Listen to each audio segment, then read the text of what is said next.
This is Chris and James from State of Fear Podcast. When you find a new podcast that covers the areas of supernatural, the paranormal, or true crime, are you often disappointed to find that it covers the same subjects you've heard about again and again? Yeah, when it comes to the world of podcasting, do you really think you've heard it all? Probably, but not here.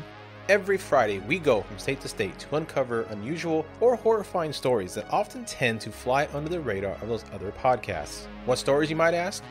Well, have you ever heard of Iowa's exorcism of Emma Schmidt? Or the murder of 13-year-old Bruce Kim in Washington? How about the strange deaths at Hobbs Reservoir in northern Utah? Or South Dakota's duct tape killer? That's not enough for you?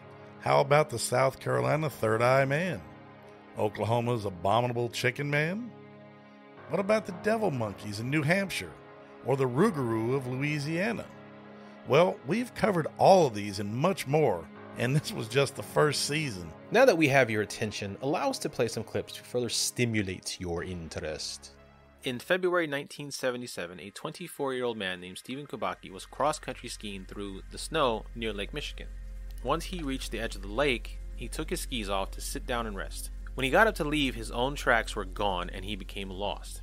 Damn. The last thing he remembers was walking through the snow, feeling numb and exhausted. He then blacked out. In the blink of an eye, it was spring. What? Yeah, and let me repeat that. In the blink of an eye, it was spring. The next person to see the man in silver was a university police officer who came across the remains of two mutilated chickens on the loading docks behind the Long Street Theater. Thinking it was a fraternity prank gone bad, the officer called it in from his patrol car. When he returned to the loading dock, he came upon a rather terrifying sight. On the dock was the man in silver eating the chicken remains that were left there earlier.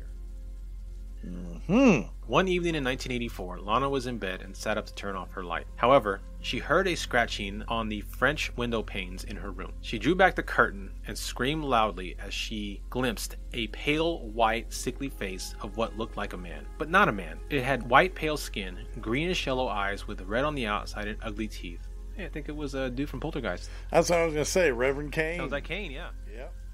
Of about 1.5 meters, wore black or navy blue clothing with turtleneck shirts and helmets. Very dapper. I love it. That's great. Oh, shit. According to Simonton, they looked Italian and to be about...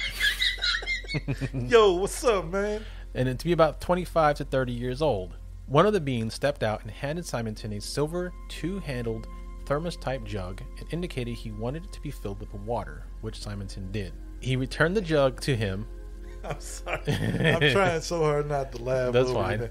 That's fun. I'm just here. Hey, yo, man, can you fill this up for us, eh? Yeah, you mind, man? Yeah, thank you, I man. think my thermostat, my radiator's low. That's right.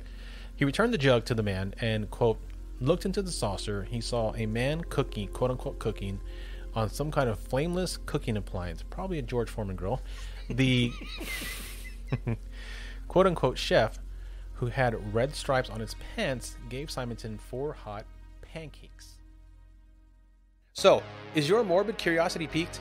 Well, follow us anywhere you get your podcast to hear all about the lesser known, but just as frightening tales of murderers, demonic possessions, and silver-suited chicken eaters that you never ever knew existed.